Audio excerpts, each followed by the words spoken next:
I শ্যাডোর জন্য, I মেকআপের জন্য। এটা তো হাইলাইটার কই দিল, এটা দিতে পারো, যেহেতু আছে দেখি আমি কোনটা কোনটা যায় দেখি। হাইলাইটার অ্যাকচুয়ালি এটা হাইলাইটারের ব্রাশ নয়, যেহেতু নেই তোমাদের কাছে, যার জন্য আমি বলে দিয়েছি এটা হাইলাইটারের। না মাসি পুরনো যে কালোগুলো আছে সেখানে হাইলাইটারের ব্রাশ আছে।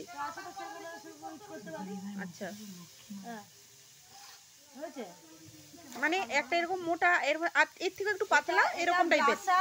এবং কনসিলার, পাউডার কনসিলার, যেটা ব্রোঞ্জার লাগানোর জন্য এটা, যেটা আমি ধরো তোমরা ক্রিম কন্ট্রোল করো, এটা হচ্ছে ব্রোঞ্জার বলতে যেটা তোমার একটা পাউডার, মানে এখানটা কম্প্যাক্ট দিয়ে হবে না, কম্প্যাক্টের মতো দেখতে একটা ব্রোঞ্জার আছে, সেটা হচ্ছে তোমার কন্ট্রোল করার জন্য লাগে। কন্ট্রোল বলতে তুমি ক্রিম কন্ট্রোল করো, ওটা হচ্ছে কম্প্যাক্টের মতো দেখতে কম্প্যাক্ট, কিন্তু ওটা ব্রোঞ্জ আমাদের কন্ট্রোল করার জন্যই লাগে। আচ্ছা আচ্ছা আচ্ছা, হ্যাঁ জিনিসটা আমার পাউডার কন্ট্রোলের কি? হ্যাঁ পাউডার হ্যাঁ, কন্ট্রোল। তো আমি প্রথমে ক্রিম কন্ট্রোল করেছি, করার পরে দেখা যাবে সব বেস মেকআপ, ফাউন্ডেশন, কম্প্যাক্ট সব দেওয়ার পরে দেখা যাচ্ছে আমার কন্ট্রোলটা ঠিকঠাক হয়নি, তাহলে তুমি সেই পাউডার দিয়ে কন্ট্রোল করতে পারো। আচ্ছা আচ্ছা আচ্ছা, এটা ব্লাশার ইউরে দে দাও ও সুমাদি, আর কন্ট্রোল করার জন্য এটা ঠিক আছে, এটা কন্ট্রোলও হবে আর ব্লাশারও হবে। এটা হচ্ছে তুমি কম্প্যাক্ট ইউজ করতে পারো, আবার লুজ পাউডারও ইউজ করতে পারো। লুজ পাউডারটা আমরা কী করি বলতো, আগে সবচেয়ে ভালো লুজ পাউডার ফাউন্ডেশন দেওয়ার পরে যখন লুজ পাউডার আমরা ইউজ করি, এরকম নিয়ে যখন লাগাতে যাই তখন কি হয়, ঠিকঠাক করে বসতে চায় না। এটা পাউডারটা আগে কি করবি, তোমাদের যে পাউডার পাপটা দেওয়া হয়েছে সেটা পাউডার পাপ দিয়ে আগে এখান থেকে ছাপাবে, নেবে, দিয়ে হাতে ব্লেন্ড করে নেবে একটু, দিয়ে তারপরে ড্যাব ড্যাব করে ভালো করে সেটিং করে বসাবে স্কিন।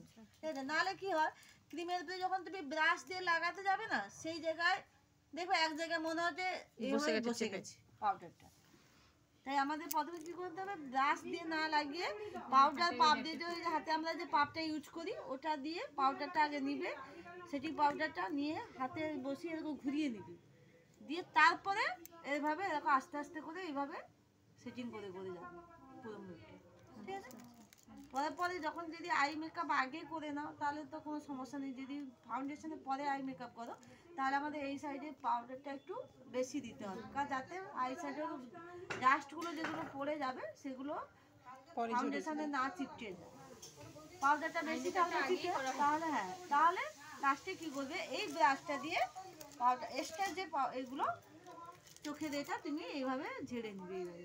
ঠিক আছে, ওভার যদি ক্রিম বেশি পাউডার বা কম্প্যাক্ট বেশি হয়ে যায় তাহলে তুমি লাস্টে কী করবে, ফিনিশিংয়ের শেষে এইভাবে তুমি ভালো করে এই ব্রাশটা দিয়ে ঝেড়ে নিবে। তো লাস্টে একটু ঝাড়ু,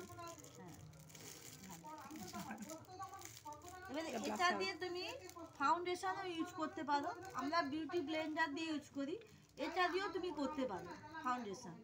আচ্ছা, এতে কি হয়, ফাউন্ডেশন ঠিকঠাক ব্লেন্ডিং হয় না, হয়তো ব্লেন্ডারে যতটা ভালো ব্লেন্ডিং হয় এটাতে এত হয় না, তাই আমরা প্রথমে হয়তো লাগিয়ে নিলাম গলা টলাগুলো ভালো করে, এটাতে গলার পক্ষে ভালো ব্লেন্ডিং হবে কিন্তু মুখের ক্ষেত্রে ভালো ব্লেন্ড হয় না, তাই হচ্ছে আমরা কী করি, লাস্টে বিউটি ব্লেন্ডার দিয়ে ভালো করে ফাউন্ডেশনটা ইউজ করি।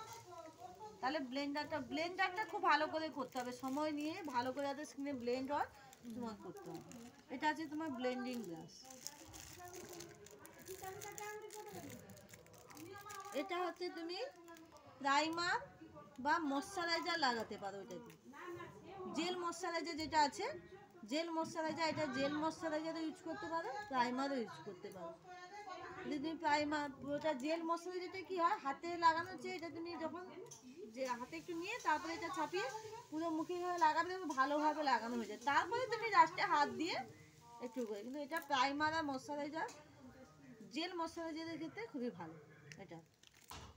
তারপরে রয়েছে তোমার, এটা হচ্ছে আইব্রু করার জন্য, আইব্রু ব্রাশ, আইব্রু, আর এটা আইব্রুকে সেটিং করার জন্য এই ব্রাশটা, এই সাইডে যেটা ওটা সোজা পদ্ধতি, এটা আর এটা হচ্ছে ফাউন্ডেশনের ব্রাশ লাগানোর জন্য, ব্লেন্ড করার জন্য না, জাস্ট ফাউন্ডেশনটা প্রিপারেশন করে আগে হাই করে নিয়ে এটা দিয়ে লাগানোর জন্য। তা আমরা যখন প্রথমে ফাউন্ডেশন লাগাবো পুরো মুখে আগে লাগিয়ে নেব না, আগে এক সাইডে এই জায়গায় লাগাবো দিয়ে ব্লেন্ড করব, তারপরে আবার সাইড না তুমি এই জায়গায় লাগিয়ে পুরো জায়গায় লাগিয়ে নিলে তারপরে যখন ব্লেন্ড করে দেখাবে এর পাশে শুকিয়ে গেছে, ব্লেন্ড করতে পারবে না। তাই এক জায়গায় তোমাকে এক সাইডে আগে প্রিপারেশন লাগিয়ে নিতে হবে, দিয়ে ব্লেন্ড করো, আর যেখানে হয়ে গেলে এ পাশে করো, ঠিক আছে?